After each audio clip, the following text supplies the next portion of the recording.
Good evening and welcome to the January 8th, 2026 Joint Special Hybrid Meeting of the Parks and Recreation Commission and Open Space Conservancy Trust.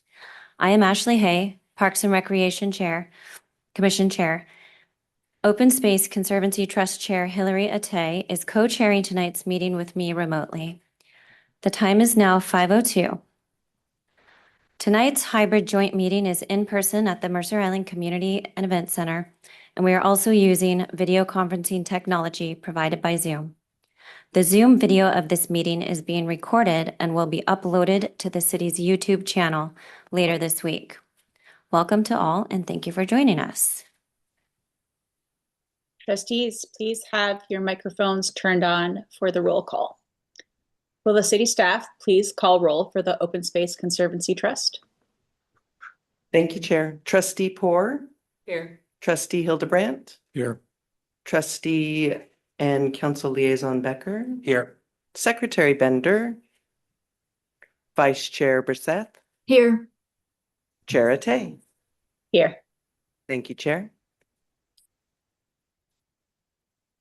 Parks and Recreation Commissioners, please have your microphones turned on for the roll call. Will the city staff please call the roll for the Parks and Recreation Commission? Thank you, Chair. Commissioner Cohen. Here. Commissioner Markson. Commissioner Struck. Here. Commissioner McCarthy. Commissioner Bretman. Here. Vice Chair Westberg. Here. Chair Hay. Here. Thank you, Chair. For this hybrid meeting, Chair Atay and I will do our best to recognize you in the order in which hands are raised. After being recognized, you may then ask your question. Our first and only item of business. Oh no, sorry, we have one item of business, but our first business item is public appearances. This is the opportunity for anyone to speak to the Commission and Trust about any item, except items requiring a public hearing, any quasi-judicial matters, or campaign-related matters. City staff, is there anyone who has signed up for appearances that wishes to address the Commission and Trust? Yes, Chair, we have 4 public appearances.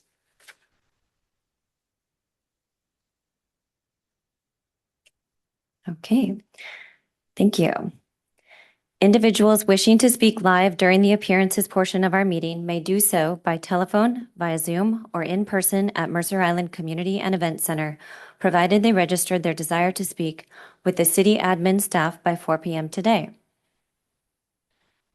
Our city admin staff will call on you by name or telephone number when it is your turn to speak. This is the opportunity for anyone to speak to the Commission and Trust. All remarks will be addressed to the group as a whole and not to individual commission, trustees, or staff members. If any person makes personal, impertinent, or slanderous remarks, or who becomes boisterous, threatening, or personally abusive while addressing the group, you may be requested to leave the meeting. When it is your turn to address the commission, be sure to speak audibly and state your name for the record. Your comments will be limited to 3 minutes. Staff will provide you with a 10-second notice when your time is about to expire. Once your time has expired, I will thank you for your comments and move to the next speaker or the first item of business. And if anyone has printed comments that you would like to submit, you can feel free to give those to Raven or email them to us. I know 3 minutes can be tricky to fit everything in there. City staff, please admit the first speaker. Thank you, Chair. We have in person Ben Sharp.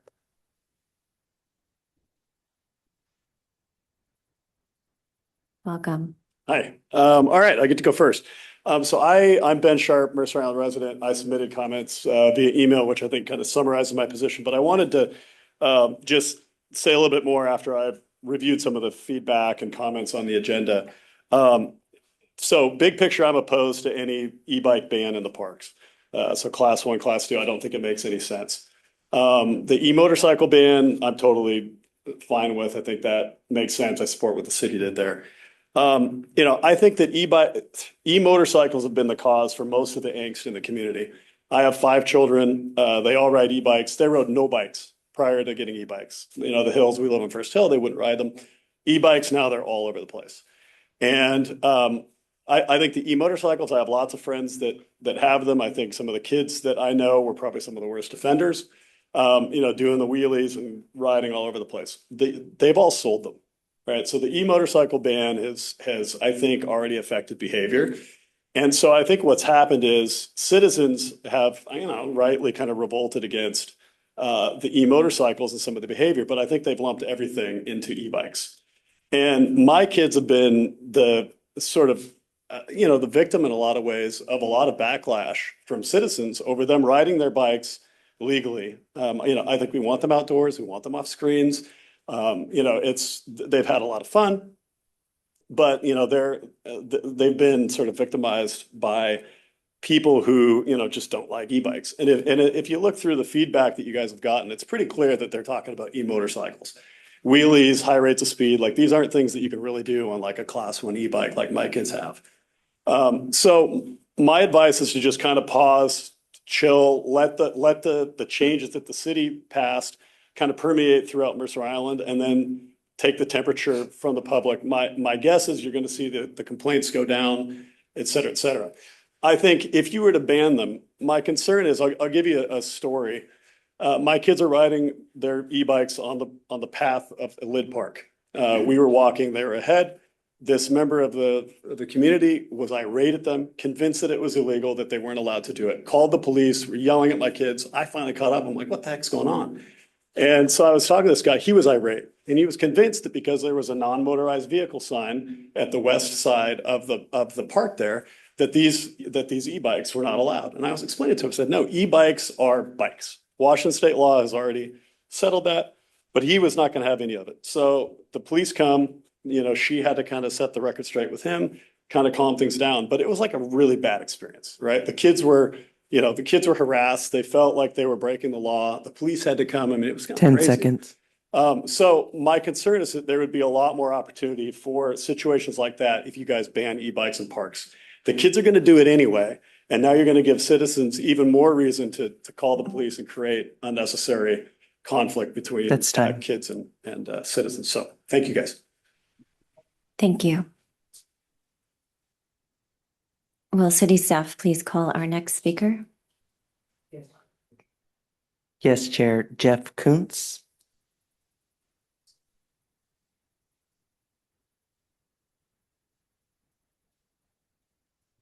There is a lot of tech in this room. Good evening. My name is Jeff Kuntz. I'm a member of Neighbors in Motion. My primary interest in this proceeding is really how it may impact the I-90 Mountains to Sound Trail, which many bikes use. Actually, hundreds of thousands of bikers use it on a yearly basis. And so it would be a real problem, I think, for our membership and e-bikers in general if they were not able to continue to use that trail for commuting and to getting to work, commuting, exercise, whatever. I support the staff's recommendation regarding Class 1 and Class 2 bikes being able to use the trail and other trails on the island. I think that brings us into alignment with what other cities do and the county does. It's a good, I won't say compromise, it's just a good solution because it allows them to continue with the commuting. I haven't really, I provided some comments to the board, but I haven't really thought much about the Class 3 ban. I think overall, if we had a speed limit on the island, I would be less enthusiastic about that, but we don't. And so like many other jurisdictions, maybe all jurisdictions out there, I think the notion that we should just restrict Class 3 e-bikes to roadways is a good solution. I do have some problems with the paved, unpaved distinction, which I put in a memo I gave to you guys last night. I think that leads to sort of over-inclusive results and may knock e-bikes out of some areas where maybe they should be. I don't have a means of addressing that tonight because I'm not really familiar with all the ways that bikes use gravel or ungraveled pathways on the island, but I think that should be studied more deeply and of course invite members of the public to be involved in that. A lot of this was generated basically by safety concerns, and I think you're right in the sense that it was a runoff from e-motorcycle sort of concerns. But if we are really concerned about safety, which I think we should be, We should be considering requirements regarding helmets on trails, or at least strong encouragement of that. And I also think it's probably time for us to adopt a speed limit on our trail system coming across from Seattle. Most other jurisdictions do that now. We do not. There are problems with enforcement, but it is a great way to get people to focus on speed and then do periodic checks to make sure that people are doing are not speeding across the trail. That's it. Thanks. Thank you. Thank you, Chair. The next speaker, I'll move over in Zoom. That will be Jim Staten, excuse me.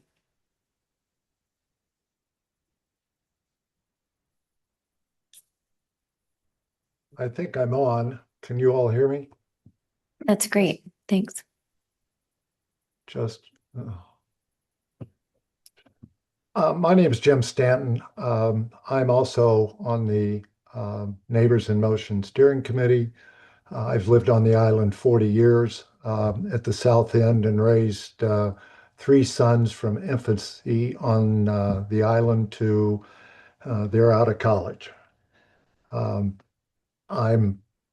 My involvement with them was driven in large part by our concerns as parents on our kids being on the roads, which we do not think are adequately safe for people to be on the roads, and we frankly encourage them to use trails in the park as the only safe alternative on Mercer Island for much of their travel. And that's going to school, visiting friends, or going to other events. But I put all that in a letter, and so I'll move on from that. What I would like to bring to your attention, and I think may have been distributed to you by the city secretary, is a study that was presented at Leafline Trails. And Leafline Trails is a regional trails organization. It's sponsored by Snohomish, King County, Pierce County, Seattle Parks, Mountains to Sound Greenway, to talk about how the trails issues in this region. And there was a presentation at it about e-bikes, which I hope you have the link to now, which discusses this. And it presents a lot of data and discusses a couple of what it talks about as myths about common concerns. One is that most communities use etiquette and not access to control behavior on trails. Second is that the data is that e-bike users don't go any faster than regular bike users. And the third is that generally bike riders are as considerate, if not more so, than other people on bikes. I'm going to leave it there. I think it's worth looking at. It offers advice on trail design to accommodate pedestrians and people on bicycles. I hope this study takes the view that there are many kinds of users in our parks, and we need to work to accommodate all of them. Thank you. Thank you.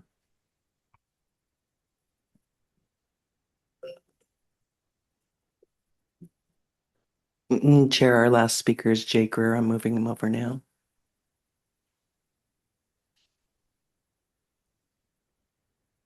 Can you hear me now? Yes, thank you. Can you see me? I hear you. All right. So my name is Jay Greer. I'm a resident of Mercer Island.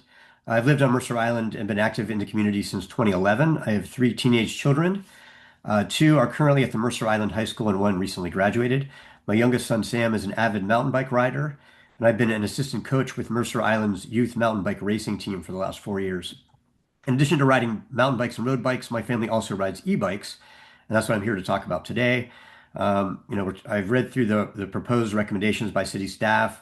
In my view, and in the view of many in the e-biking community and biking community, they're far too restrictive. Mercer Island lags the surrounding communities in its support of e-biking and bicycling in general, and these latest proposed e-bike regulations just highlight that fact. They also go against some of the guidance of the Washington State Parks and Recreation Commission, which does allow Class 1 and Class 3 e-bikes on natural surface trails where conventional bikes are permitted. Earlier today, I sent over the information sheet. It's kind of like this one. I'll just do that. It's on again, it was developed by Washington State. It's on the website. I have a link to that as well that I included. You can take a look at that. The most important roadways on Mercer Island, such as Island Crest Way and East and West Mercer Way and other high traffic roads around the island, are not particularly safe for riding bikes, whether it's children or adults, or e-bikes or e-scooters. The trails in our parks and open spaces provide important and safe alternatives to our dangerous roadways.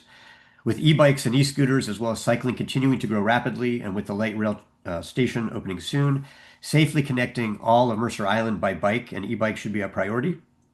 Instead of finding more ways to restrict or prohibit e-bikes, I support more inclusive and common sense solutions to reduce the potential for trail conflicts. These include like a 15 mile an hour speed limit, installing clear signage, looking for ways to better physically separate e-bikes from pedestrians, and educating all users, including pedestrians, on the importance of sharing the space. The e-biking community is diverse. Segments include kids riding their bikes to school, their e-bikes to school, kids riding e-bikes for fun, moms and dads riding with their young children, adults using their e-bikes to commute to work on and off island, and older cyclists and others who no longer want to take on Mercer Island's hilly terrain with a traditional bike. I would like the city to more directly engage with Mercer Island's e-biking community as it's developing its recommendations. Doing so will ensure a good solution is reached that takes into account all the user groups, including the group most directly impacted by the regulations. So those are kind of my written remarks. The first person who spoke today, I don't know them, but I agree pretty much with everything they said. I feel like a lot of this is coming from e-motorcycles that's spilling over into this, and I would love just a complete pause of any new regulations until we see what that does to things. And I have a feeling that's going to really improve the situation quite a lot. I certainly am supportive of the new regulations relating to e-motorcycles, but I don't want to see that extend to everybody else who's on two wheels. We'll call it there. Thank you for your time. Thank you. Raven, are there any other speakers? No, Chair, there are not. Okay, thank you. And you are welcome to stay for as long as you like, or you can listen to it later, whatever you prefer. We will now move on to special business. The only item of regular business tonight is e-bikes in parks. And for that, we welcome Management Analyst Amelia Chaden.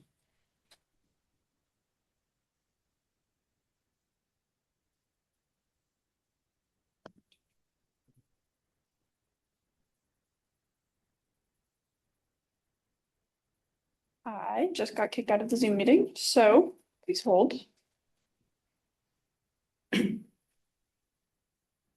I'll fill that time for you if you'd like while you log back in. If anybody is freezing like I am, I will see what I can do about adjusting the heat. So just give me a sign up there on the dais if you'd like me to crank it up a little bit. What's the sign? Apparently, What's the sign? Yeah, just shivering. Okay, great. We'll let you know. There we go. Are you back into the meeting? Yes. Okay, great. Oh, you might want to mute the speaker, or I think we get that echo. Is that what causes the echo, Raven? Yeah. Okay. Sorry about that.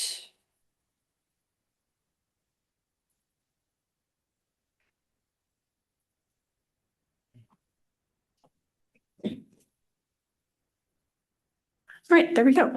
Good evening, Commissioners, Trustees, Amelia Chaden, Management Analyst. Thank you for joining me this evening for a presentation and discussion on e-bikes in parks. I will walk us through a background of this project, the definitions for e-motorcycles, e-bikes, and e-scooters. I will then walk us through the proposed policy and the next steps before turning it back over to you for discussion. As a reminder, in May of last year, the City Council directed staff to develop an ordinance regulating e-bikes and e-motorcycles on the island. The first step staff took was in September of 2025, when City Council adopted an ordinance establishing regulations for e-motorcycles. This ordinance went into effect the first of this year. With that, staff was tasked with developing a policy for e-bikes in parks. In November, the Parks and Recreation Commission and Open Space Conservancy Trust hosted a study session to take the first pass at regulations for e-bikes and e-scooters in parks and open spaces. This meeting in November provided the direction for the proposed policy in the agenda materials. Commissioners, you have seen this slide before. As a reminder, an e-motorcycle is heavier and more powerful than an e-bike. E-motors may not have operable pedals. They may have a motor with a power output that exceeds 750 watts, which is the limit for a lawful e-bike. And then they may continue to power the vehicle after it reaches a speed of 28 miles per hour. Under the ordinance that was adopted in September, an e-moto operator must have a driver's license and a valid license plate to operate these vehicles on a road. E-motos are not allowed in parks or in open spaces. On screen, we see two examples of e-motorcycles today, and as a last reminder, our conversation today is not about e-motorcycles. Instead, we are discussing the regulations for e-bikes in parks and in open spaces. Under state law, an e-bike means a bicycle with either 2 or 3 wheels that has a saddle, fully operative pedals, and an electric motor with a power output that does not exceed 750 watts. There are 3 classes of e-bikes which are distinguished by maximum assisted speed and how the assistance is provided. Class 1 and Class 2 e-bikes have a maximum assisted speed of 20 miles per hour. Class 1 e-bikes provide assistance via a pedal assist, while Class 2 e-bikes have a throttle. Class 3 e-bikes have a maximum assisted speed of 28 miles per hour, and a lawful Class 3 e-bike will only have a pedal assist. E-scooters are classified in state law as motorized foot scooters. They have 2 or 3 wheels, handlebars, a floorboard, and a motor. Importantly, lawful e-scooters have a maximum speed of 20 miles per hour. And on screen, here are 2 examples of a lawful e-scooter. Now that we are clear on the definitions for the vehicles in which we are discussing, I want to take a moment to spell out where the proposed policy would take effect. The proposed policy regulates the operation of e-bikes in parks and in open spaces. Parks is defined as all city parks, public squares, public drives, parkways, boulevards, golf courses, park museums, pools, bathing beaches, and play and recreation grounds under the management and control of the Parks and Recreation Department. Tonight, we are focused on what is defined as a park in the city code, which includes areas and parcels that may not be included in the park zone. Open space land is defined as a parcel of land that is largely undeveloped and is suitable as a natural habitat. Again, open space land will also include other parcels that are not included in the open space zone. Notably, this policy is not regulating the use of e-bikes and e-scooters in the right-of-way, on public roads, or on private property. In short, the proposed policy would prohibit Class 1 and Class 2 e-bikes, as well as e-scooters from parks and open spaces, except on paved trails or as otherwise posted. Class 3 e-bikes would be prohibited from parks and open spaces. This policy was developed based on the input received at the November 2025 joint special meeting. Staff received a number of questions about the definition of paved that was included in the proposed policy. Under the policy as it's currently written, Class 1 and Class 2 e-bikes would be allowed on trails paved with asphalt, concrete, brick, and stone. And when I say stone, I mean stone like stone pavers, not like small stones. E-bikes and e-scooters would be prohibited on trails that are surfaced with gravel or crushed rock, trails that are made out of wood or boardwalks, wood chips, or dirt trails. The policy as it's currently written follows the regulations that King County adopted for these vehicles. Additionally, under the City Code, the Parks and Recreation Director has the authority to establish rules and regulations for park operations and park management. Staff's intent with this policy is to address conflicts between trail users. With the authority of the Parks and Recreation Director, staff will have the ability to address conflicts that may not be covered under this policy.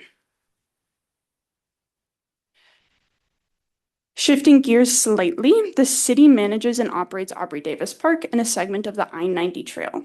However, these areas are owned by WashDOT. The policy as it is currently written is consistent with existing WashDOT regulations. The policy is also consistent with the regulations that Seattle and Bellevue have adopted for the I-90 trail. If the city were to adopt regulations that were inconsistent with both WashDOT, Seattle, or Bellevue, the city would need to seek approval from WashDOT. Like the Aubrey Davis Trail, the city manages and operates the South Mercer playfields, but this area is owned by the Mercer Island School District. Staff connected with the Mercer Island School District, and the school district expressed their support for the policy as currently written and stated that they intend to adopt the same policy for e-bikes and e-scooters at the South Mercer playfield once the policy has received formal city council action. City staff and the police department worked together to create the proposed policy. I want to note that this policy is directing where e-bikes and e-scooters can be ridden in parks and in open spaces.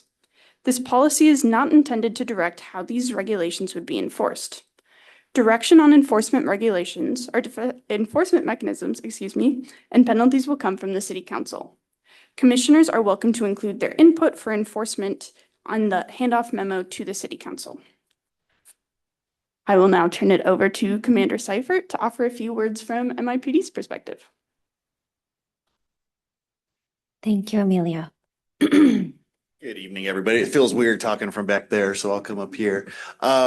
I missed the beginning, but I do know what the slideshow looks like. One of the things we really want to express, at least from a police point of view, is without enforcement, the rules don't really exist. And to make sure that they are enforced, it's really helpful that the rules are simple and they make sense to everybody, whether that's the officers enforcing them or the people that are using the parks or the bikes. It's super important that an officer can be on scene and know right away, this is a violation or this is not a violation. We can get the educational material out. And it just, when it gets too complicated and too complex, taking into account things like the road surface, it's going to be very difficult for our officers to enforce that. So Amelia's done a great job in making sure that what we're presenting here is very simple and to the point and applies to the safety that we're looking to apply and keeping the parks the way we want to keep them. So thank you for that. And I can answer any questions if you have any. Peter? Thank you. Couple of the public appearances this evening talked about a speed limit, let's say 15 miles an hour. I saw on the slide that the maximum speeds generally are going to be faster than that. Any comments on a speed limit of some type? So for a speed limit for a bike to be enforced is very difficult. For the police, first of all, we'd have to have officers set up in a place where they could do speed enforcement, and then they're limited in what tools they can use. Our officers mostly use radar. Radar wouldn't be too effective on a bike because it's a small, I'm going to say target. I don't mean that in a negative way, but it's a small target. So it's hard to make sure that if I have a couple of bikes coming towards me and I'm using radar to enforce that, I can't say for sure which bike it is that I'm picking up the speed on. So radar enforcement and speed enforcement with bicycles can be very challenging. Thank you. Do we have other questions? Any questions online? Oh, sure. Councilmember Fick.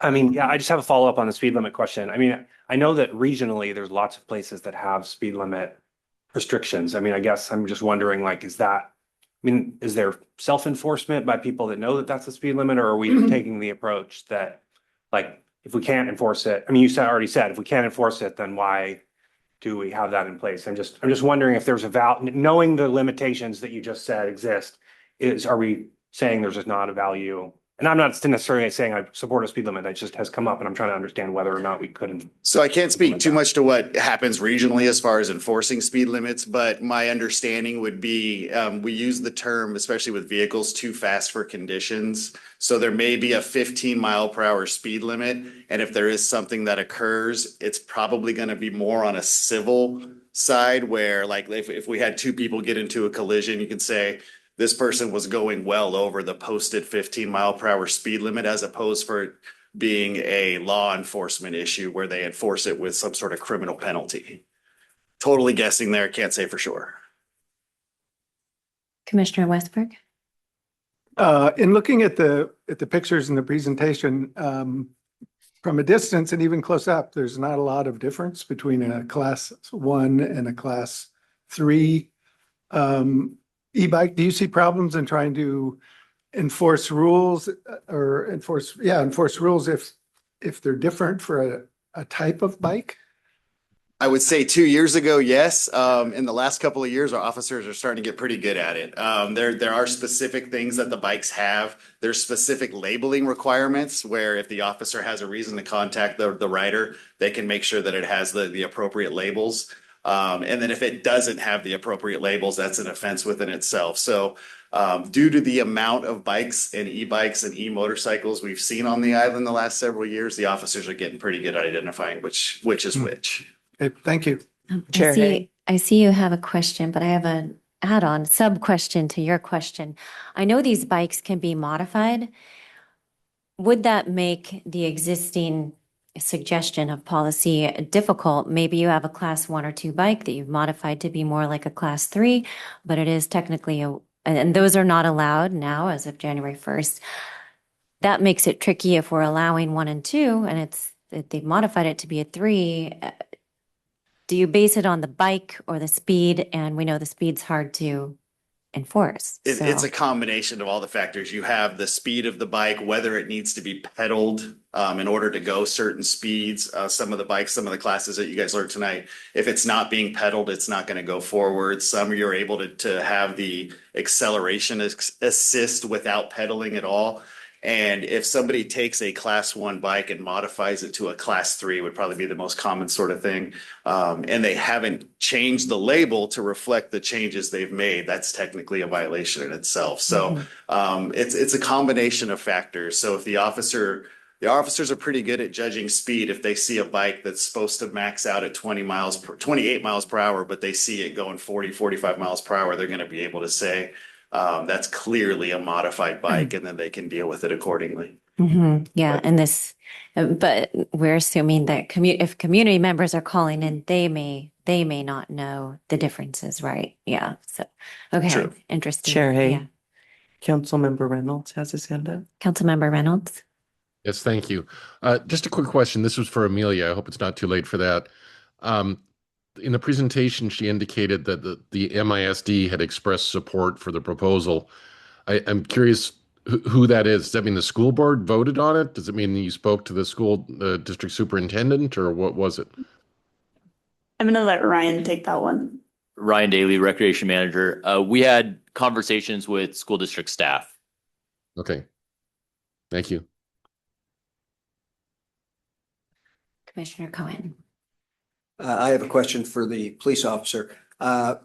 What's the department's experience with conflicts between e-bike users and pedestrians? Or if it's within your bailiwick, property damage, if any, that e-bikes have caused in any of the park or open space areas on the island? That's a good question. I'm not 100% sure when it comes to property damage, what we're seeing consistently. We are unfortunately seeing some e-bike, e-motorcycle versus pedestrian accidents, and even e-bike, e-motorcycle versus regular vehicles. So those are occurring. It's thankfully not occurring too much here on the island, but it does occur. I can't think offhand of any property damage incidents that have happened in the last few years. Just to follow up, just to get a sense, I'm not trying to pin you down on numbers, but in the last couple of years, would you say that you maybe, as far as the person to person or vehicle to vehicle or vehicle to pedestrian, conflicts, one a week, one a month, couple of times, or? Because It would be a total guess, but I'd say a few times a year. And that's a total guess. I don't have those numbers in front of me. But it's not, I but can it's get not, them. it's not a couple of weeks. No. Okay, No. thank you. Okay, Commissioner Bretman. I have another couple questions for you, Commander. One is the complaints that you've been receiving at the police department, have those been related to the class 3 vehicles or the class 1 and 2 e-bikes? Or have you been able to differentiate between the two? Very good question. And I know tonight's presentation focused mostly on class 1, class 2, and class 3 e-bikes. The majority of the complaints the police department are dealing with are the bikes that aren't any of those. It's the ones that are basically e-motorcycles that are sold as e-bikes. The ones where you don't have to pedal, they have very fast top speeds. That's what we're dealing with more often than not. Okay, so are you getting many complaints about the class 1 and class 2 e-bikes? Not very many, because if that's occurring, that tends to be occurring on trails, and people that buy those ride them like bicycles. They tend to be responsible for the most part, obviously not 100%, but the capacity for the officers to really do enforcement when it comes to e-bikes is focusing mostly on the e-motorcycles right now. Okay, that's helpful. And then you mentioned wanting to see simplicity in the whatever policy is created, and that makes a lot of sense. I do wonder, because we've gotten a lot of feedback around the difficulty of commuting in some parts of the island, and that parks are very helpful for commuting. In some part, especially thinking of kids going to school and things like that. My kids commute through parks at times. And so I'm wondering, but I don't want to create too much complexity, as you said. So I'm wondering if you have any idea for those sorts of areas, like along 68th in the park along 68th Street, where there is no real, there's no sidewalk. And so a lot of people go through Pioneer Park. And it's a very wide road. So I've just been trying to think, a wide trail. So I've been trying to think, are there places like would width work? Or would it be signage if we wanted to create exceptions to a general policy? And I don't 100% know what they're doing as far as the park side for making the rules for each of the specific trails. But for the officer's point of view, if there's an exception due to, like what you're saying, we travel on 68, there's no sidewalk here to keep kids safe. They're going on that. And that is a pretty big wide trail right there. A sign saying that there's an exception to the rule there would be helpful to the officers. Okay. Ashley. Yes. Thank you. So Commander, you said kind of earlier, that as far as the type 1 and 2 and so forth, there's not been many incidents that you can recall or whatever. And I'm wrestling with a little bit, but on the other hand, in the presentation, it said that MIPD does support this proposed policy. If the policy isn't adopted, does that create a lot of heartburn? I'm just trying to understand kind of the strength of your support, if you will. If saying, well, no, this is really a problem, then this is going to help a lot, or yeah, I think it'll work, but it's not a big deal either way. I'm just trying to I think as a balance that. PD, we look at it from 2 points. You have the safety. We don't want somebody getting hurt, and it's Right. nice to have something in place prior to a big incident as opposed to reactive to an incident. Okay. And then it's obviously damaging the parks. These bikes are heavy. They are driven fast. They're not always driven as responsibly as a regular bicycle would be, just because of the limitations of, having a motor versus not having a motor. So we do support having something in place prior to an incident. It's always terrible to do the right thing right after you need the right thing done. So. Okay. Thank you. Very helpful. Sir. Ryan. Thank you, Commander Cipher, for that. I was just going to add to within the presentation where it demonstrated MIPD's support.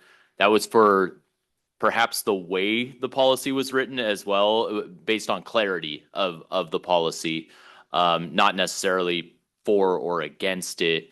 But if I could ask a question as well. maybe broadly thinking about enforcement of park rules and regulations. Oftentimes those are posted on a sign. Would you be able to talk a little bit about how enforcement of general park rules works for the department? I think I know what you're asking, and park rules are kind of interesting because we don't, like school zone's a good example. We have officers that go to a school zone and they're going to focus on doing school zone speed enforcement. Parks isn't necessarily something that happens consistently unless we know there's going to be a large event there. Otherwise, you kind of have an officer there, maybe no need for them to be there, or there won't be much of a return on the investment of their time.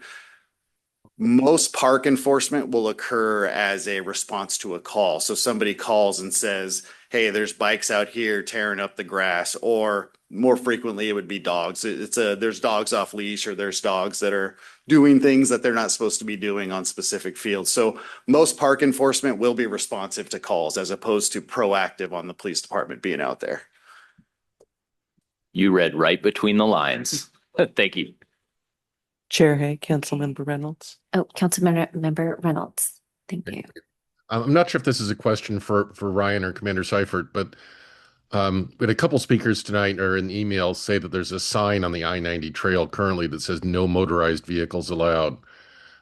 Assuming that's true, I don't know. E-bikes have motors. Was it ever the intent of that to ban e-bikes under current rules, or is that just leftover signage written before e-bikes existed? Yeah, I'll chime in on this one. Sam Harb, Parks Operations Manager. I think that's specific to where cars might drive in, like from the parking lot. So that's where signage was installed for a certain reason and maybe was misinterpreted to be inclusive of bike users on the trail, more so car vehicles, entering bike trail. Okay, so it sounds like whatever we do, there's some signage that could probably benefit from some clarification, just to avoid confusion. Okay, thank you. Okay, do we have any other questions? Deputy Mayor Picker. Yeah, I have a follow-up question to Ryan's comment about the enforcement. I mean, you're saying that most of the enforcement is in response to people calling. One of the speakers tonight spoke about someone calling and you responding to that. I'm just curious if you can tell us how the enforcement has gone in the past. Like, do you find that's effective? Like, I mean, the community, I know, asks a lot, like, what do I do if I see someone, even with an e-motorcycle? Like, what do I do? And the guidance, I think, is to call 911. And so you go out and like, how often do you get there and the person is still there? Or how does it go engaging with people? Because presumably whatever you're doing now is going to continue happening if we create these restrictions. Realistically, depends on the nature of the call. I would say the majority of calls that we get that we respond to in the parks are the parks being used incorrectly. The majority of that's probably due to animals or dogs. We're pretty good at getting out of there. Obviously, it depends on if the officers are available, how many officers are on the island. But that's a type of call where the person's going to be there for a while. They plan to be there. So we're able to contact both the subject that's being complained about as well as the complainant.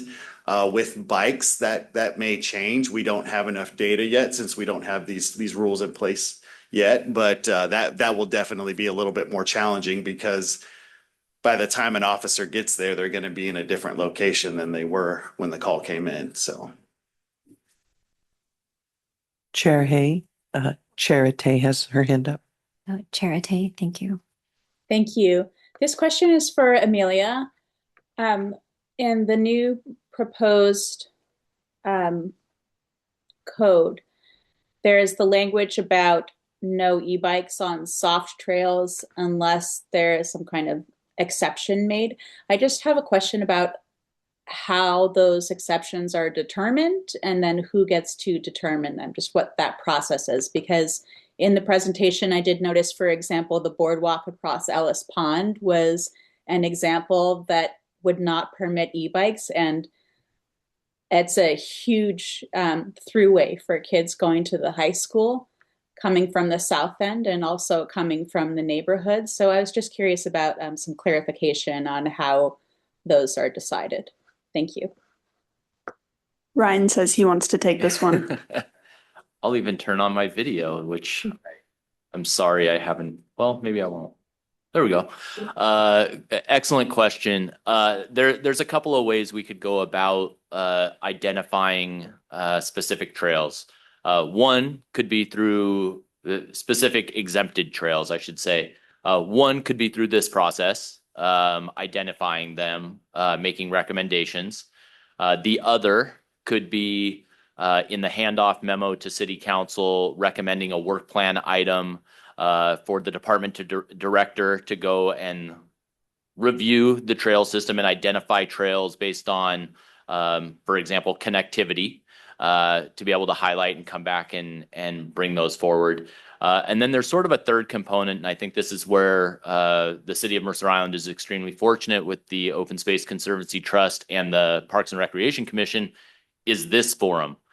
Being able to come in front of this board, have a general citizen highlight a specific trail location that staff could go out and then review. So there would be different mechanisms and different opportunities to bring that forward. And it could work two ways. It could work with other citizens who maybe want to see walk-only trails or something along those lines. So it can be a sort of an iterative process. Was I close to answering your question?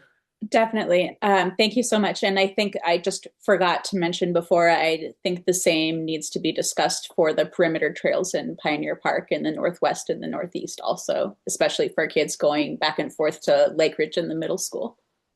Thank you so much.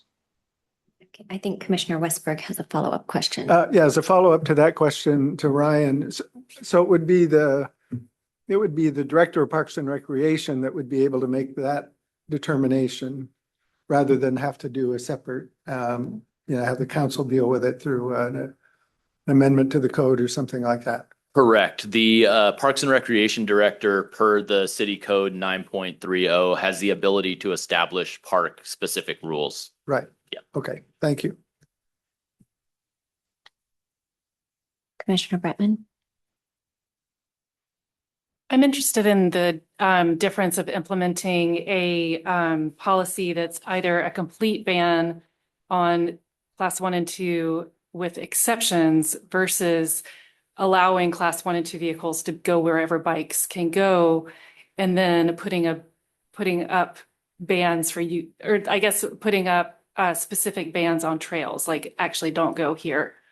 So my question makes sense, like completely banning it and then saying, okay, you can go here, versus not banning it at all and saying they're all the same except where there are notices. Was your question a would you rather? Yes. Which one? I'm asked. That's how good that question was. I'd be interested. Yeah, I'd be interested to hear what the staff feel like would be or think would be a more effective approach. Excellent question. My feeling on the way I personally would look at it is, what is the larger impact, and have that be your policy statement. So if the desire of the board was to, which this proposed policy is more of a ban, right? Or not, I shouldn't say ban, but very restrictive. That's a very clean statement that's made. It's very, very simple. And then the exceptions would be very limited. So you're talking about, in my mind, I'm thinking like maybe one trail per park based on connectivity.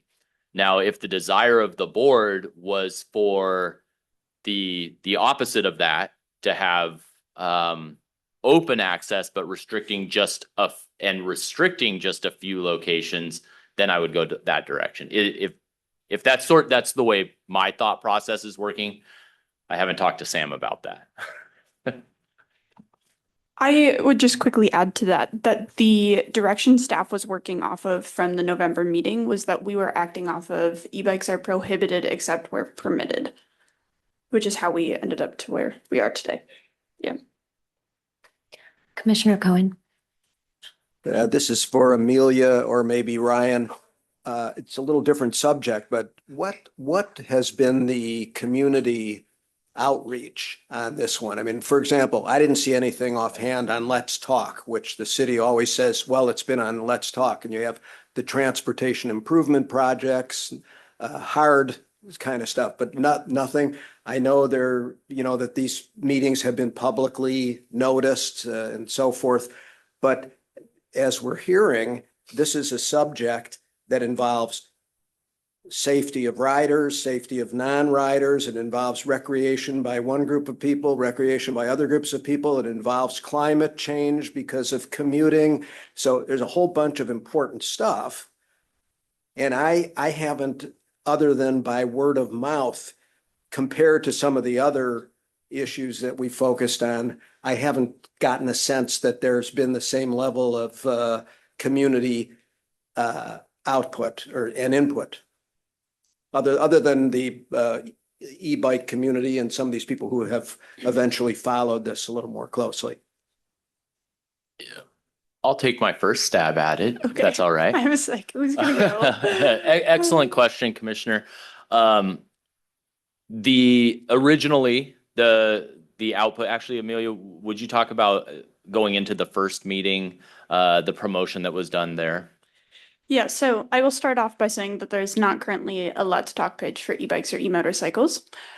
For the first meeting, we had posted on social media across all platforms asking for feedback to be emailed to the Parks and Rec Commission and advertising the first meeting. That was unfortunately not done for this meeting. Is that what you're looking for, Ryan? Yes, and then I would just highlight additionally, for this topic, we're utilizing 2 separate boards to be that vehicle and to be that sounding board. So using the 7 Parks and Recreation Commissioners as well as the Open Space Commission trustees to provide that input. So if additional community involvement is something that's desired, that is a recommendation that could absolutely be provided by the Parks and Recreation Commission or Open Space Conservancy Trust. Yeah, I'm thinking, may I follow up? I'm thinking, for example, some of the signs at some of the entrances to some of the parks, when I can't remember what it was even, was it the Dean's Park thing and the bike skills thing where there were signs with a QR code or whatever you call it that you can learn about it. And I haven't seen that on this particular issue. And there are a lot of people that don't track city stuff on the same social media that some people do. So I'm not sure where I even come down substantively on this whole thing, but if I'm somebody who hasn't been attuned to it because of my involvement on this commission, and somebody is talking about either banning something or permitting it, it bothers me a little bit to think about the lower level of community engagement on this one. That's what my point was. Thank you. So I have a related question on process. If we were to make a motion tonight and this goes to council, do you happen to know if they have any intention of doing outreach, having community conversations about this, or is this it? Is this the opportunity? I would not dare to speak on council's behalf with the deputy mayor and a council member online. Honestly, we were tasked with developing a recommendation on e-bikes in parks to move forward to the city council to then decide where to go from there. So this is literally the initial step. So I anticipate there absolutely would be additional community engagement at the council level because that would come before them as a council. But if we were to send a recommendation and our motion tonight on, that's our last bite of the apple, so to speak. In this format. Yes. Okay. Depending. I'm sorry. Yeah, I'm glad that you brought that up, Commissioner Cohen, because I do have concerns about sending something along about a really important topic that's either banned or not. And this has happened over the holidays, and it would affect a huge area of our community and a lot of people. So not knowing what council's timeline would be and the level of community engagement that they have in mind, we have received enough comments, a huge stack of comments here, which is just a small sample actually of who it would affect. So I'm happy we have this time tonight to discuss this before giving a final, not to take away from the questions if anybody has additional questions, but I'm glad you brought up that important issue. Do we have remaining questions? Can I just say one thing? I didn't mean to suggest that staff did not follow the direction from the last time in putting together the proposal you did, because I think you did, because that's kind of the way I thought this was headed. It's been since then that I'm, trying to grapple a little bit, with greater difficulty with it. So I just want to be clear on that. I don't think that you disregarded what was said by any means. Absolutely. Thank you for that distinction. Do we have additional questions? Okay, thanks, Ryan. If I could just add, I thank you, Commissioner Cohen, for those thoughts as well. And as we've seen policies work through our boards, this is going exactly the way most of them do, where we get to digest information. I think that's outstanding, and that's the reason we do these processes. I would add, the recommendation to the city council doesn't have to be it's this specific policy and that's it. As we've seen the Parks and Recreation Commission do on a couple of different scenarios, you include a handoff memo that identifies additional steps or additional potential work plan items that guide the process even further. So I don't want the commission to feel limited in the input that can be provided to both recommend additional steps. So I just wanted to highlight that as well.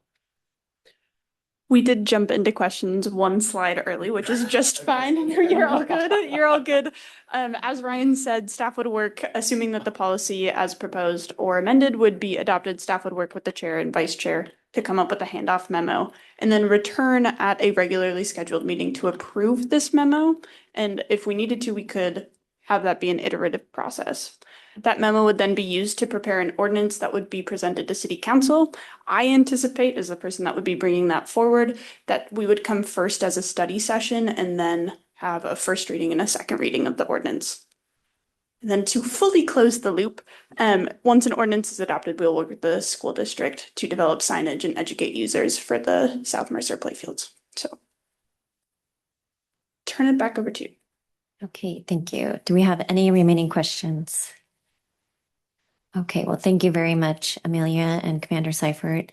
I think at this point, there is potential to make a motion tonight.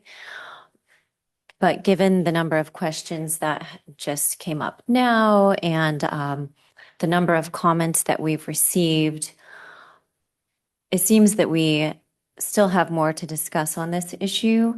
And if anybody's willing to make a motion now, they can. But I also want to offer the opportunity to have open discussion on some of these really important topics that came up.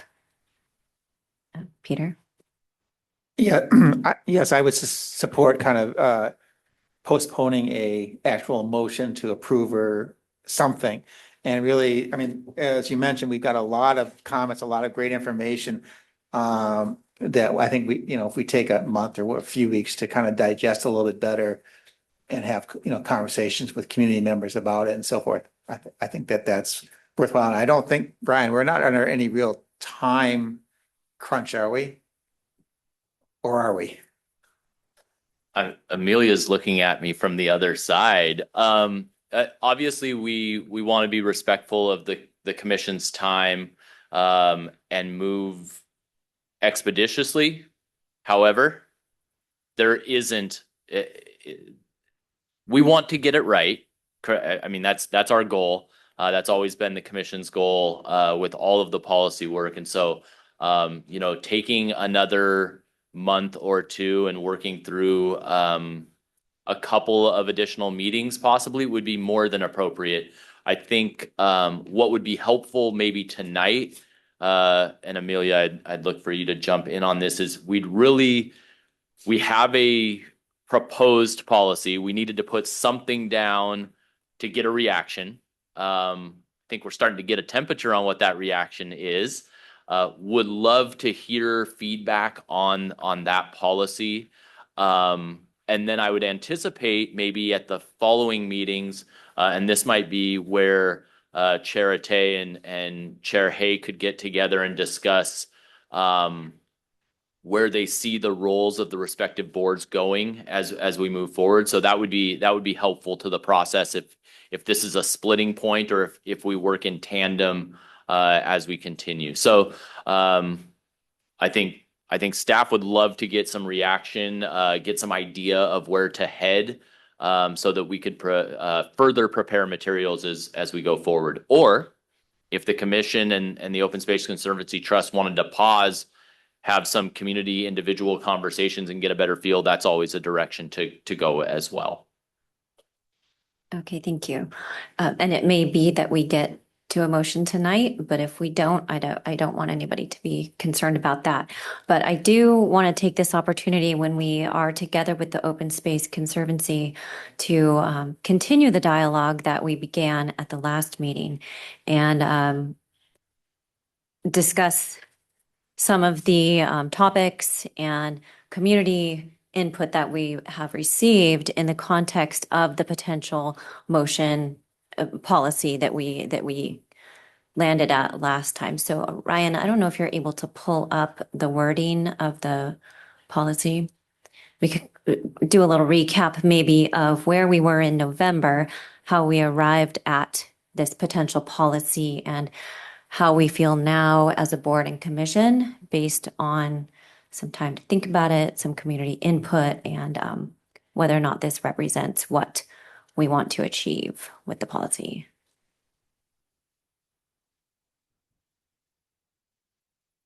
Thank you. Okay, so the potential policy that we landed at in November disappeared. But I'm sure it's coming back. Okay.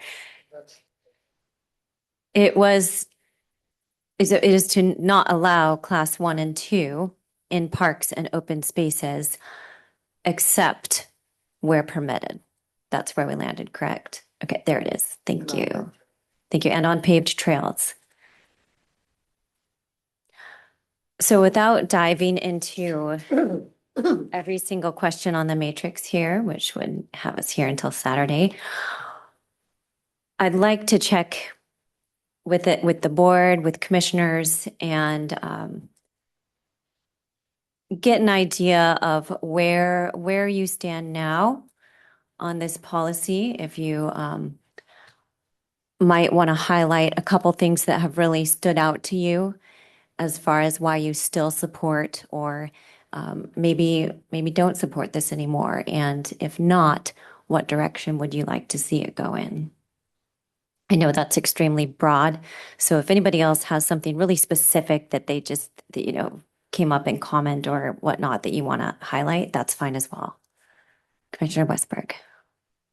Well, it seems to me that based on all the comments that we've received, both in writing and the ones tonight, that with regard to the policy, you could kind of break it into a couple different pieces. One is the question about class 3 bikes.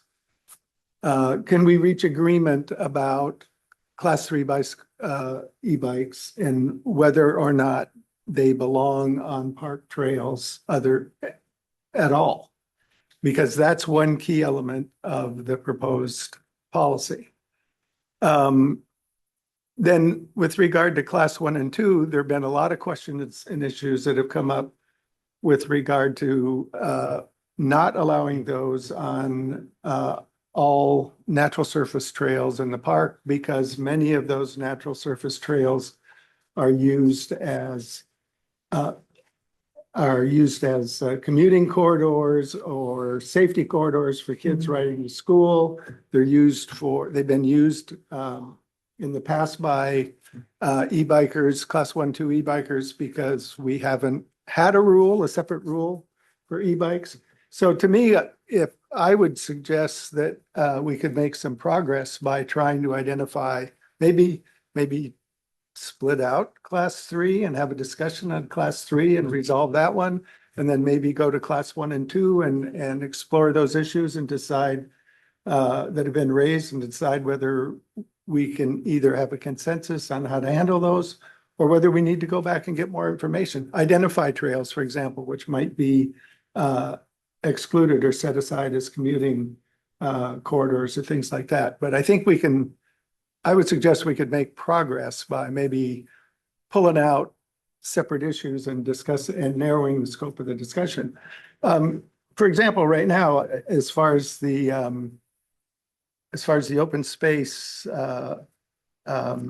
areas managed by the Conservancy, there's a trail guideline that the Conservancy has put in place that says no motorized vehicles are allowed on soft surface trails. That means right now, within Pioneer Park and the Angstrom open space, no e-bikes are allowed on park trails. So that's sort of this outlying issue that if we're going to try to bring together a coherent policy overall, we would need to address.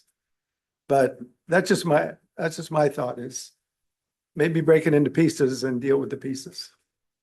So I have a couple of clarifying questions based on that. Whether Ryan, you might know, or Commander Cipher, perhaps you know this.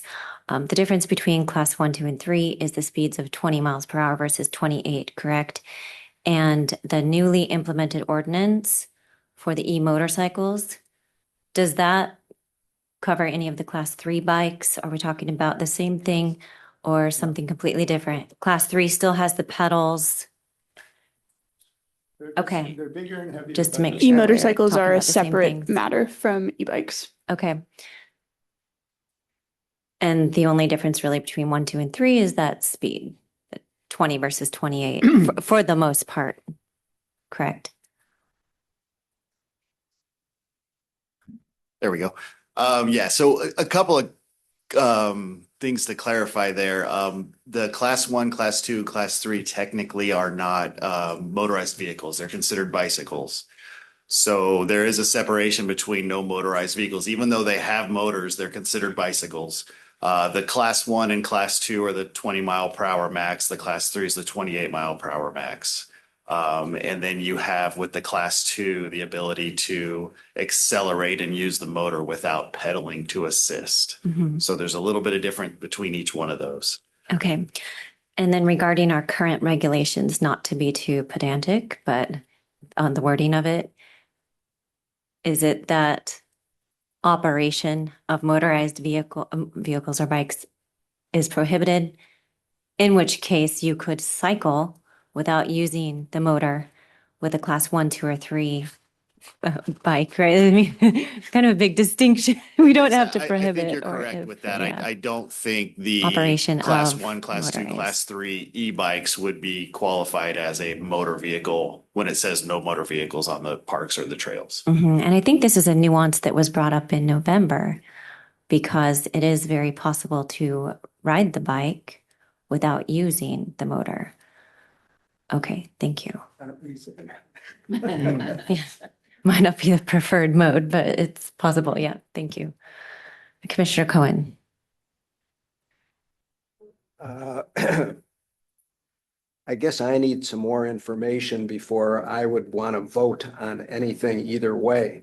Because as you know, from my past experience, I would rather see no bicycles of any sort in open spaces. So that's my bias. But on the other hand, I come to at least question this, particularly when I hear that from the commander that, there's not one of these complaints coming in about class 1 and 2s every week or something. And that it's been manageable. I'm like you, I don't want to have it be an incident an unfortunate incident that causes things to change, but I don't see the immediacy. And when I combine that with the public input that's been done or not done, if we wind up bumping more discussion of this to a future time, I'd like to talk about, or maybe staff would have a recommendation on what more simplified effort to get some public input,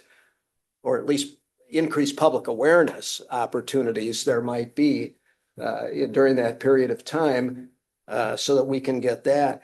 I'd also like to know, for example, who mentioned it? Mar, was it you, Bob? Ellis Pond? And was that you? Or, oh, I'm sorry. It was me, Don. Okay. So, for example, I don't know whether Ellis Pond and the North Luther Burbank wetland areas, I don't know if there's a risk with electric bikes of oil dropping from motors, which and there's a risk of that to a certain extent with non-e-bikes, right? But I don't know if there's a difference in that, and those are very fragile areas. And I don't care if somebody said to me, I don't want you riding your bicycle on the boardwalk at Luther Burbank because it's an eagle nesting area, and even if there's a drop of oil, that's a bad thing. Then I wouldn't do it. But so there's some things that I would like to know about. If we stick with the proposal that there is, and you were asking Ryan how we felt about it, I think we need to have a definition of paved, just for clarity, and that was addressed in the matrix, and I'm the definition potential that you came up with, I might tinker with it here and there, but it's okay with me. I don't think it's a good idea to have stones parentheses pavers in a policy that somebody is expected to follow, because if I were that person's lawyer next week, I would say stones, fine. Okay, chipped rock, that's stone. Don't give me this parenthetical. So, but that's a small matter of dealing with.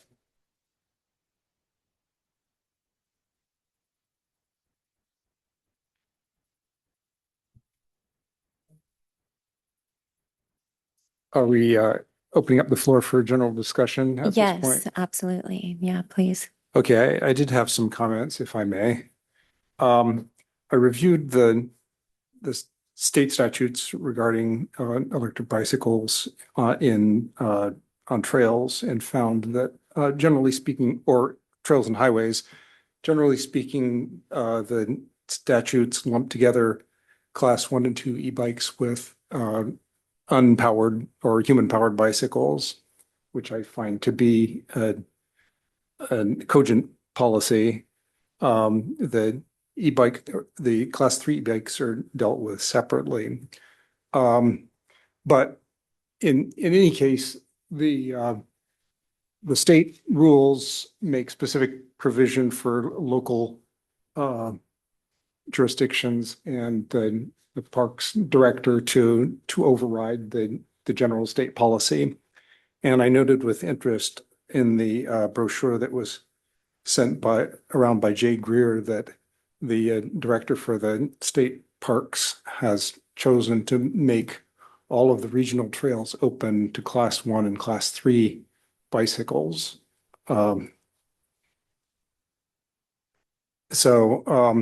They seem to be leaning in the direction of allowing e-bike use in general in the state parks. Specifically, I think they have in mind the Toulouse to Cascades State Park Trail, which is a repurposed trail line or rail line, and there are other rail lines in the state that fall in the same category.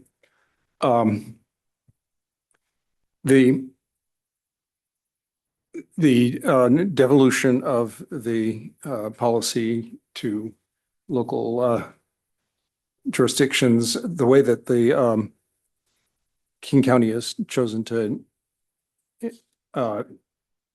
implement this is to restrict the class 1 and 2 e-bikes to the hard surface trails, and that I believe our policy has been modeled after that. So for simplicity or consistency, it would make sense to adopt the policy that we've proposed. However, because, well, quite a bit of the feedback that we've received prior to this meeting says generally that community is in favor of allowing e-bike use within the park and not really taking into account the surface of the trail. And I think that that's reasonable. And I could go into a little bit of the physics behind that, but I don't think there's any more erosion that you would see from use of an e-bike on a soft surface trail than you would see from a regular bicycle. Let's see, have I covered my notes here? Based on that, I think that if we were to adopt the proposed policy as it's been written, I would strongly encourage other members of the Open Space Conservancy Trust Board to consider overriding that over most of the level trails within the Pioneer Park, because the park does provide connectivity to many neighborhoods, and the ability to use e-bikes provides mobility for older users and youngsters trying to get to school. And also there's the aspect of being able to get out into nature and simply enjoy things and not have to worry about going home and trading your transportation mode in order to use a trail for exploration and enjoyment. So I think that pretty much covers my my comments for right now. Thank you. Thanks. Yes. Tom, Trustee Hildebrandt, this wasn't working well before. Could you, your last point there, did you say that you thought Class 1 and Class 2 should be allowed on any of the trails in Pioneer Park? Did I understand that correctly? I'm generally speaking, I'm in favor of allowing the Class 1 and Class 2 e-bikes to go anywhere a regular bicycle would be allowed.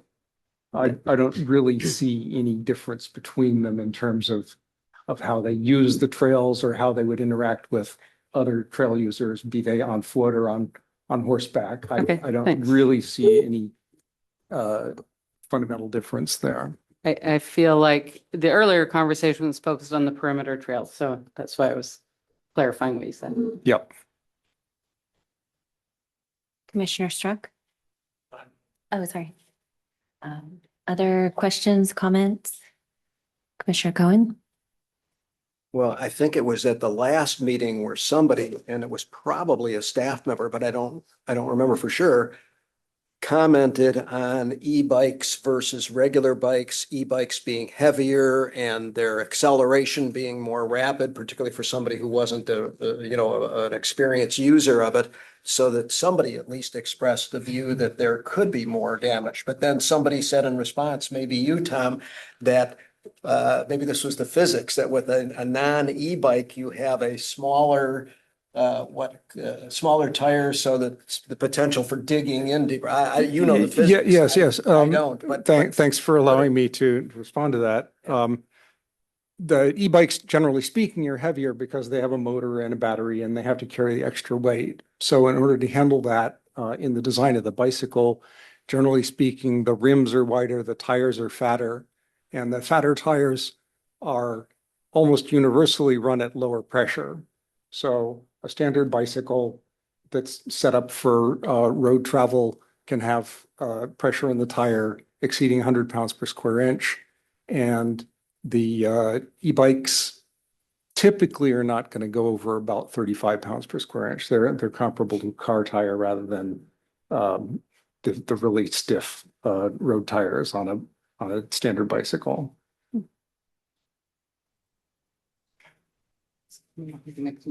Yes. Now I can turn it on. So I appreciate, I had missed the prior meeting. I'm very glad to be here tonight and engage in this. Coming in, it felt like this policy was a good summary. However, the questions that I have coming out of tonight relate also, as you asked, the clarification, aside from speed, I'd appreciate it if we could get more information told to us again about class 3 versus class 1 and 2. And I was intrigued, Tom, that you said the state law already separates the two. So that's one issue that would help me. And I appreciated what you noted at the beginning about should it be that the bikes are not allowed except on certain connector trails, or are there actually so many connector trails that it should be the opposite way? So that's something that will help us in our final decision making. Thank you. Chair Hay. Councilmember Reynolds. Okay, thank you. Councilmember Reynolds. Yeah, I just want to comment on one thing. Commissioner Cohen a minute ago brought up weight and acceleration potential of e-bikes, and I think a number of the comments you folks got addressed the weight as well. And I'm just going to comment on the physics of that for a moment, which I think what matters is the combined weight of the bike and the rider is what's relevant for the damage potential. And you could put me on any non-electric bike out there, and I will still be heavier than any one of you on an electric bike.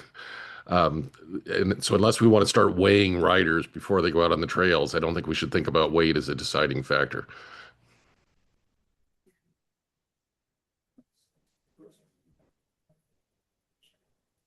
Commissioner Cohen. I'm okay with that. I mean, but I think Jerry trying to express some things that would be useful to get more information on. The staff responded to a couple of requests, whether there was a map or a list or something to be able to try to identify trails that would be impacted by this proposal. And then the commuter trail issue came up also.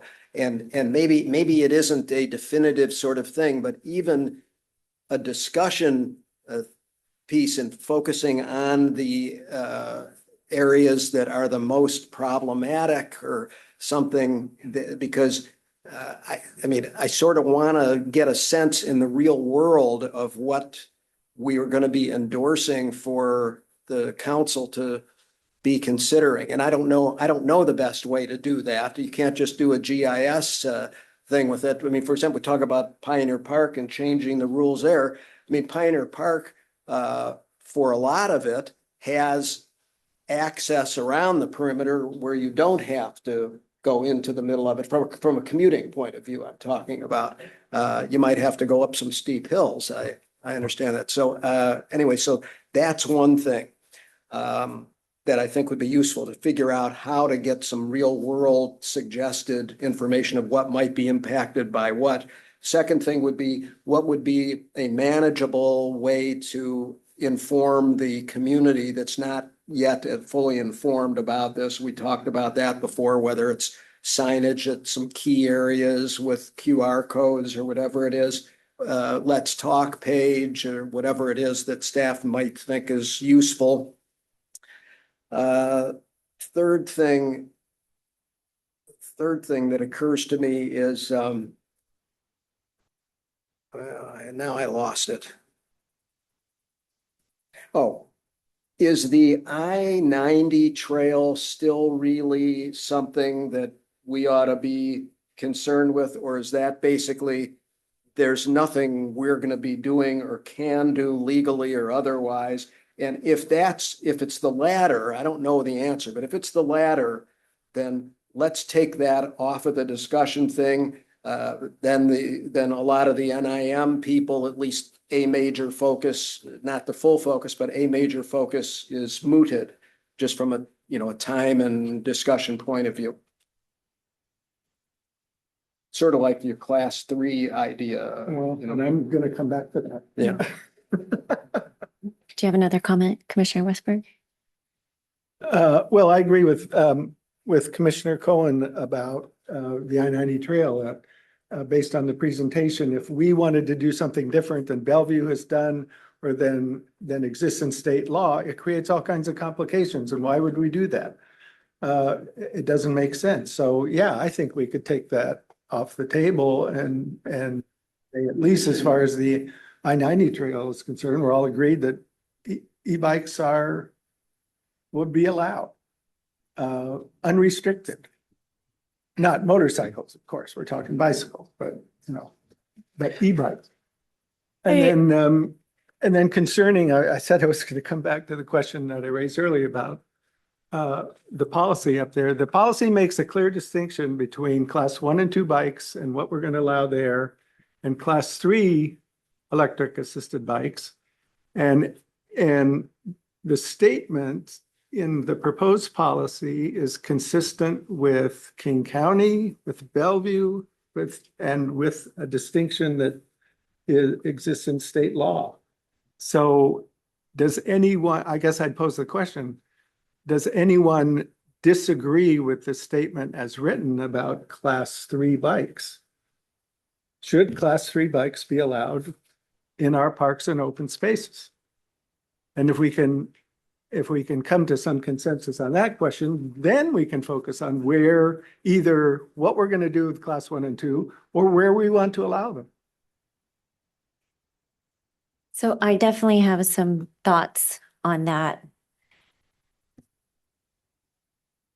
Initially in November, I think we all thought we had come to a good solution based on the speed of class 3 bikes and, maybe allowing bikes on certain paved trails. We're kind of coming up with this compromise, but with class 3 bikes, the fact that they can go 8 miles faster doesn't necessarily mean that people are going to be riding them at that speed.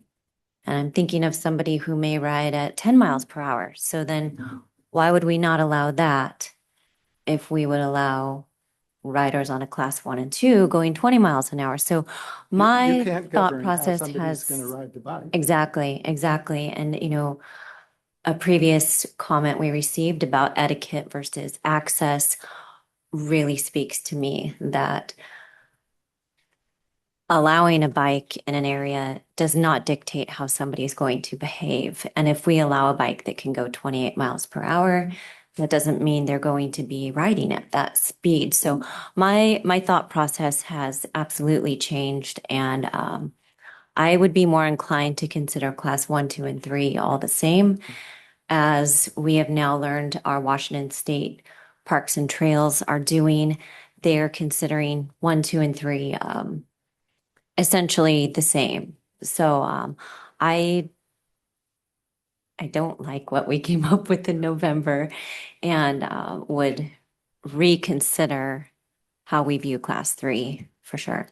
Chair I think Hay? we need to Chair research Hay- more what state parks is doing, because I don't think they're opening the door to class 3 on all their trails. I don't think that's the case. And Yeah. it's certainly not the case in King County, and it's certainly not the case with our neighboring communities. And the reason it isn't is not just speed, but the size of the bicycle. They're generally larger, heavier, and they generate, there's just more mass behind them. Yeah. And so to mix a class 3 size bike in with on a mixed use trail with pedestrians and other users is creating an inherently dangerous situation. Yeah, I think that speaks to the fact that we do really need more information on this. And even when we were reviewing in November on the matrix of what other cities are doing and what other counties are doing, the regulations are all across, all over the board. And I think that speaks to the fact that we are at the beginning of this new way of learning how to navigate with e-bikes, and they're here to stay. And all cities, all counties are figuring out what works for them. And I think we need to be nimble and start small and go from there and learn from other cities as well. But I'm definitely hearing that we need more information about these bikes, about well, not necessarily about the bikes, but how people are using them in the community. And, as you spoke to class 3, why are some cities banning these in certain areas? I'm hearing there's more information needed, absolutely. Staff are happy to look into that information and provide it to you at the next meeting. I do want to note on the state parks information, we will also look into that. The information that we were provided tonight states that e-bike use is allowed on state park long distance trails. So there are 5 or 6 trails where the class 1 and class 2 e-bikes would be allowed in parks. I also want to note that Vice Chair Hay has had their hand up for quite some time. Vice Chair Brissett. Vice Chair Brissett. Yeah. Thank you. Yeah, I think this is a really nice discussion. I think it's very clear that we're trying to come up with, one rule, so to speak, that deals with really a diversity of the paths and trails and byways and such that we have here.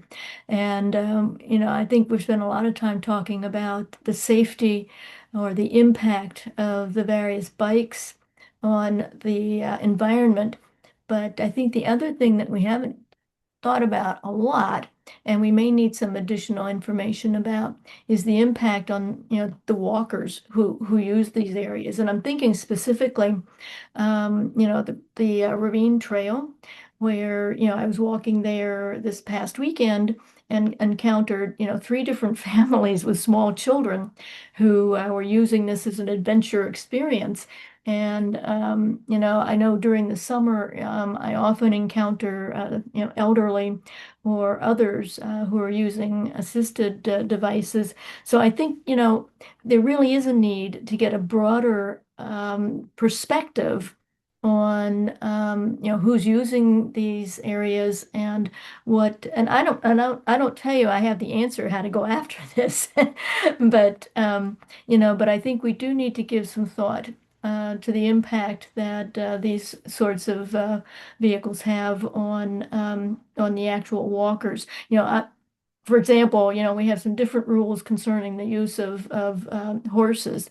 So I don't know if, we need to think through that and, or it may be something as simple as thinking about the width of the trail, where the ravine trails are pretty narrow and and the bikes, can be rather wide, or particularly, if people are riding together, it can be pretty impressive if you come up on a family that's got 2 small toddlers that they're trying to walk through there.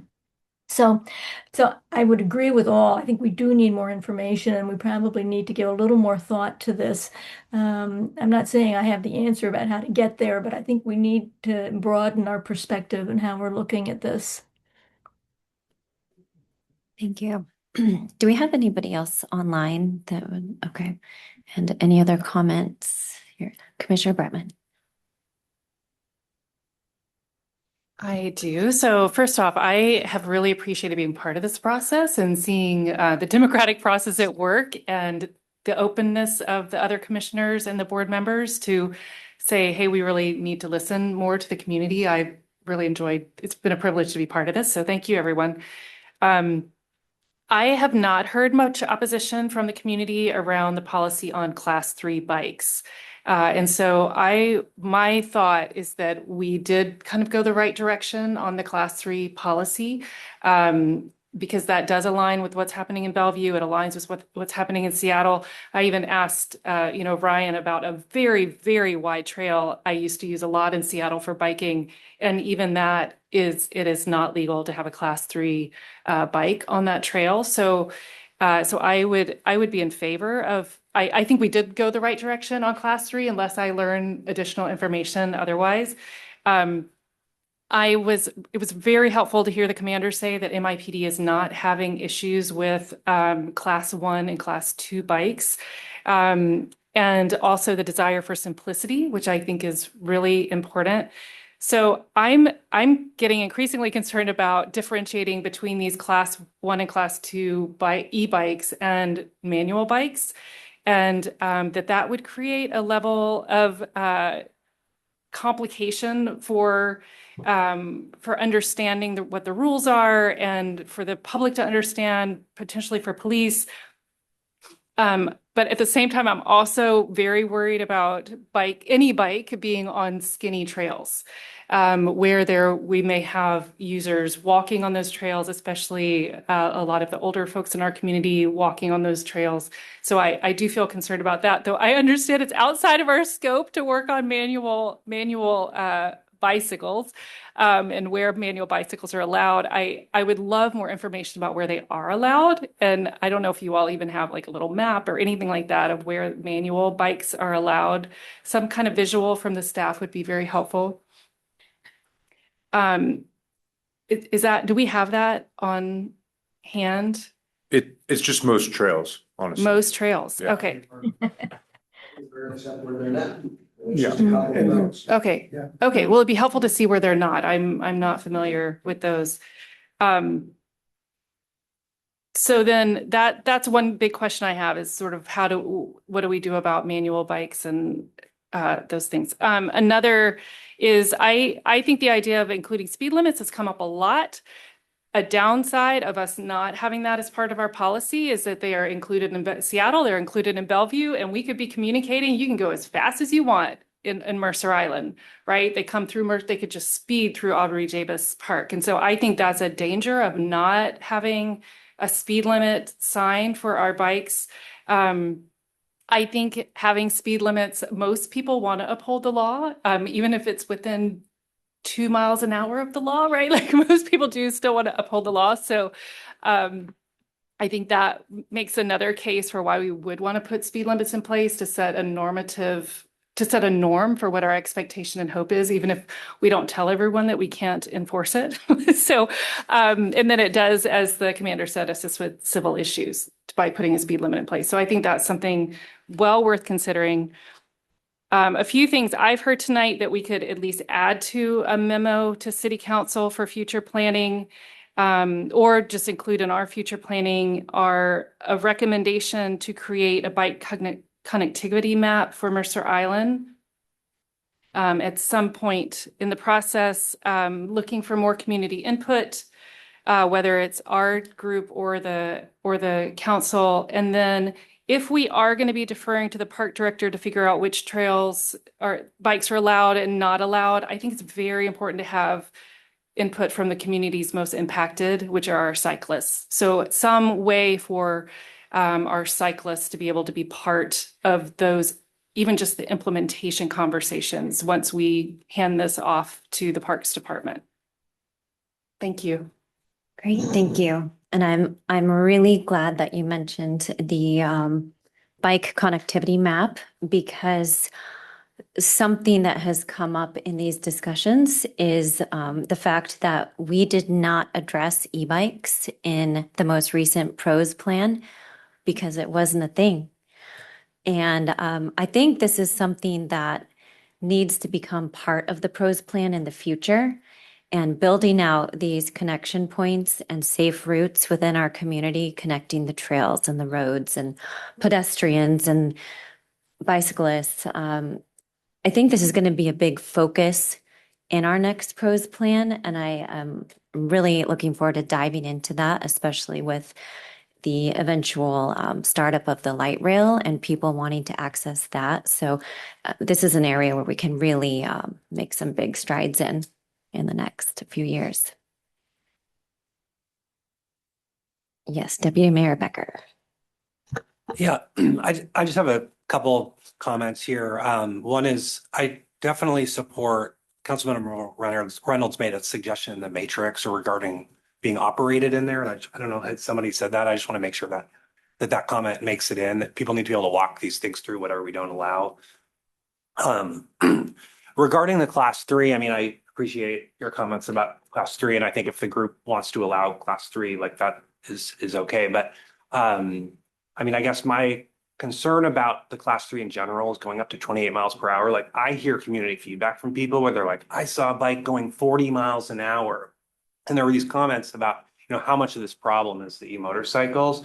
And like, that may be most of the problem, but like, I do think that it would be beneficial to tell the public that like, we're only allowing bikes to go up to 20 miles per hour. Like people have this perception that these bikes go so fast.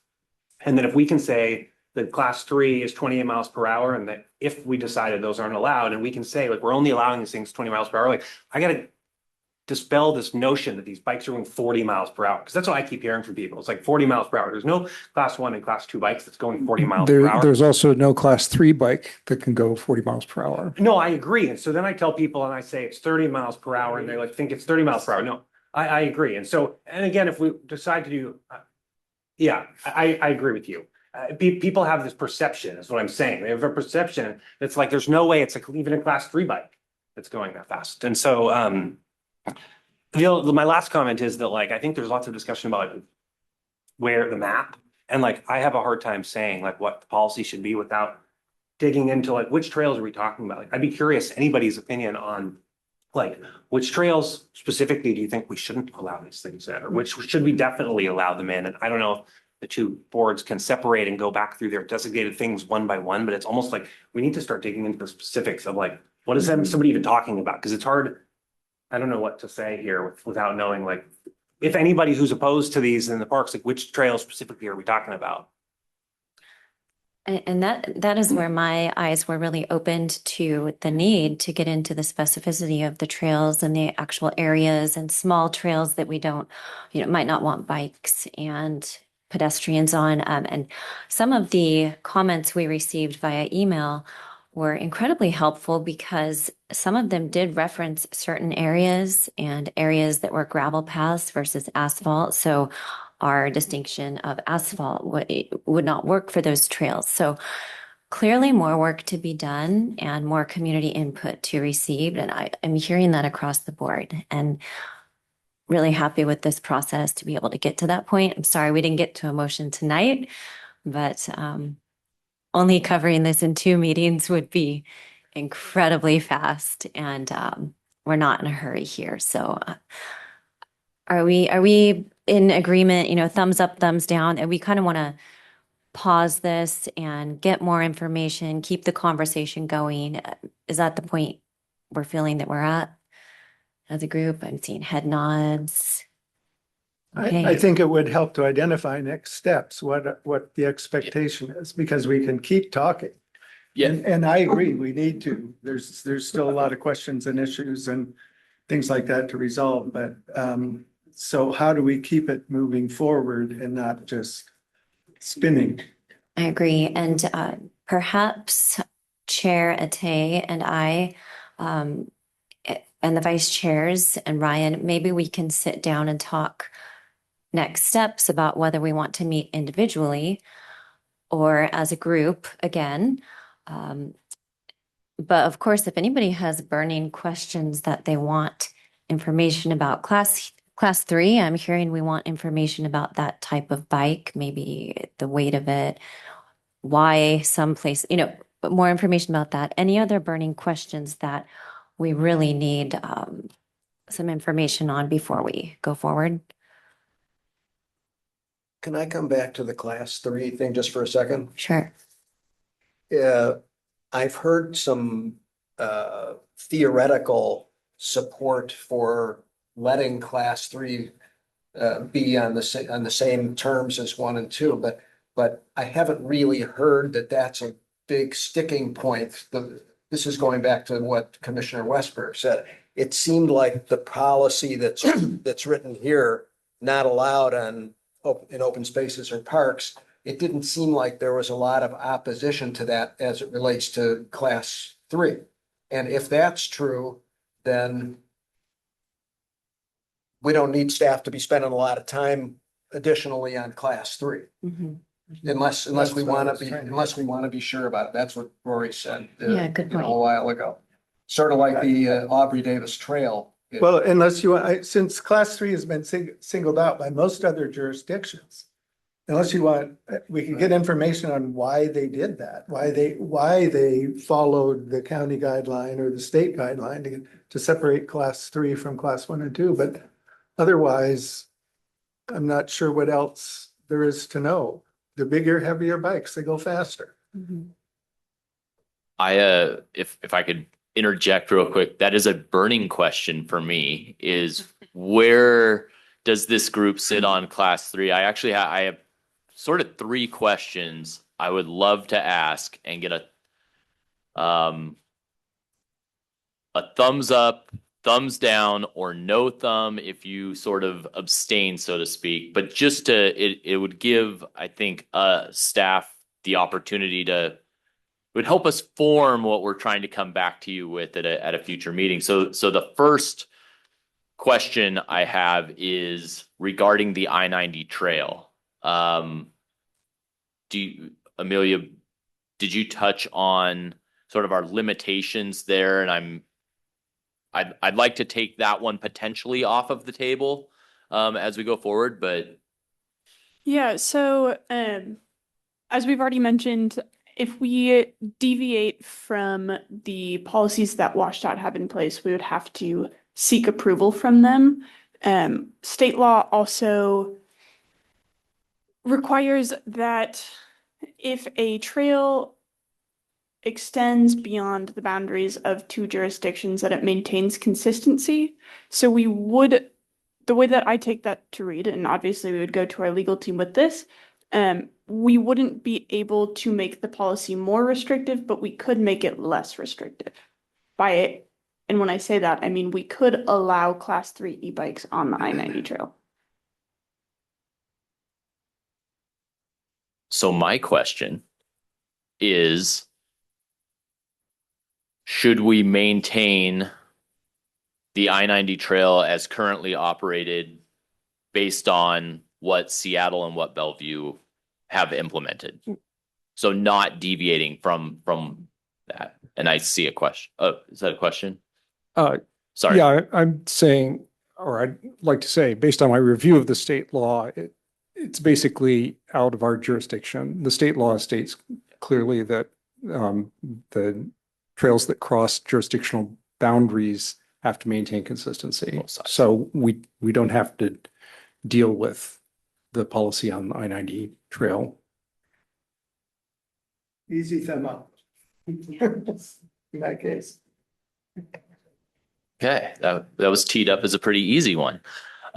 Second question is, and we asked this question at the previous meeting,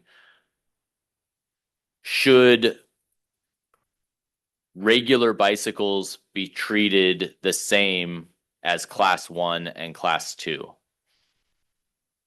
e-bikes?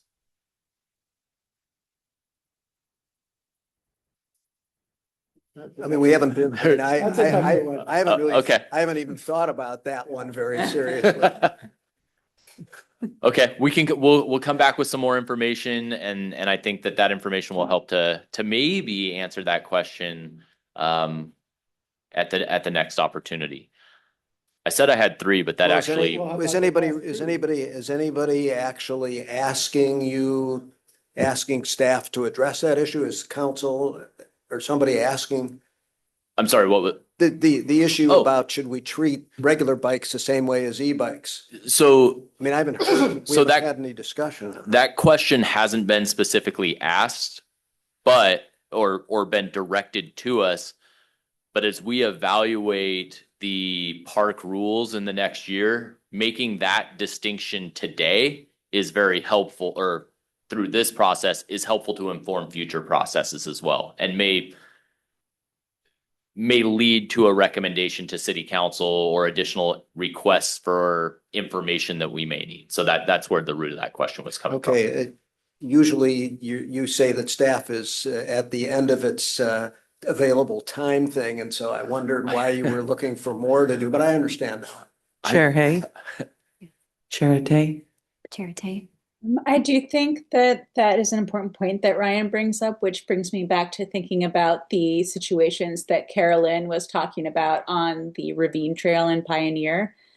Those are very narrow trails, so I don't see how, necessarily banning e-bikes on those trails would be different from, regulating regular bikes. You could have the same safety concerns on very narrow trails with switchbacks that are steep with a regular bike or an e-bike. So I don't think it's the motorization that's an issue as much in that situation as it might just be having a really precarious situation with a bicycle at all.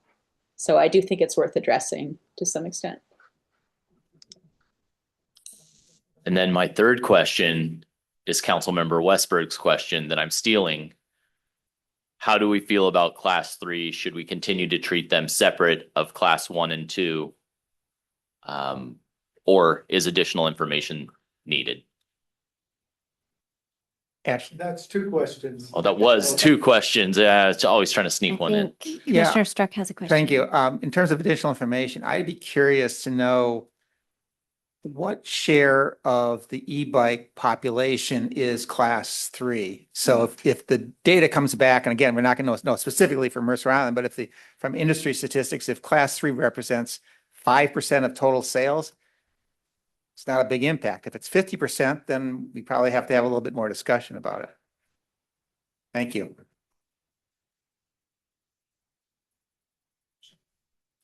Those were all of my questions, Chair Hay. Thank you. Well, and if we're going to dig into class 3, I guess, is follow up with neighboring jurisdictions and find out what their rationale is for treating class 3 differently.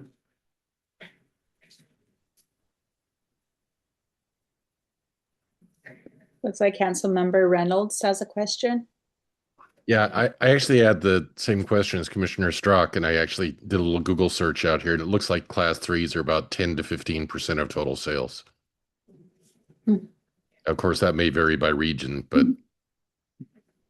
And that was when Rad Power Bike was selling a lot of bikes. Yeah.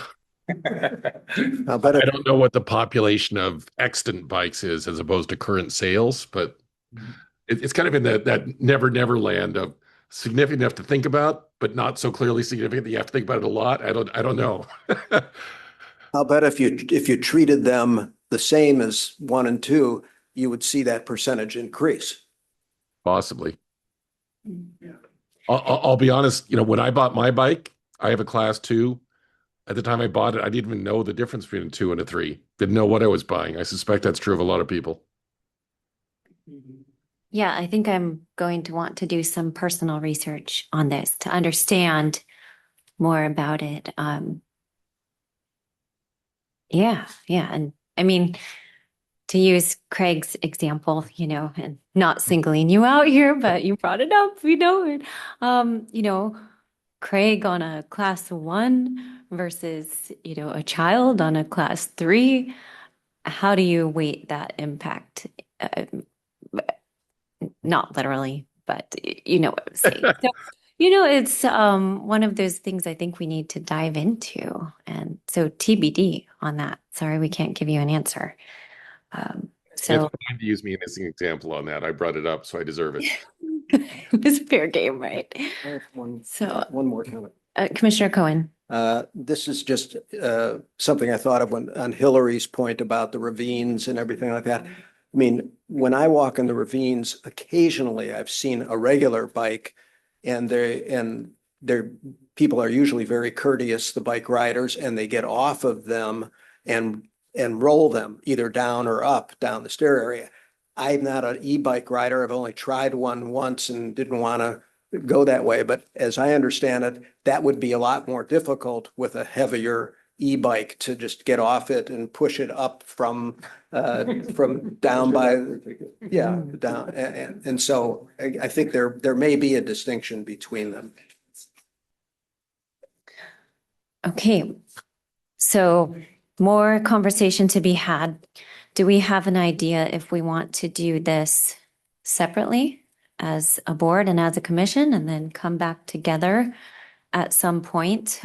If so, we could put this on our Parks and Rec agenda for Tuesday, or maybe we meet separately and work out those details. What do you think, Ryan? Based on the information desired, there's no chance that we're going to have that information by Tuesday in a meaningful format. So I would probably say not Tuesday or of next week, which is the Parks and Recreation Commission special meeting. I would say let's get together the leadership team and talk about next steps and what makes sense for the 2 boards. I would foresee, based on the calendar and planning schedule for the Parks and Recreation Commission, keeping the bike skills well, I'm living in the past here. The e-bike conversation separate of our regular meetings, so establishing special meetings. I think that's beneficial for community members who come in and want to engage in a specific topic. So that would be my recommendation, but we can work through that maybe next week and discuss a schedule that would work for the boards. Great. Okay, well, I want to thank everybody for their incredibly thoughtful comments, including the public and all of the comments we received over the past couple of weeks. So there being no other business to come before the Parks and Recreation Commission and the Open Space Conservancy Trust, the time is now 6:57 and the meeting is adjourned. As a reminder to commissioners and trustees, please stay seated until the city staff has terminated the broadcast. Good evening and thank you for joining us.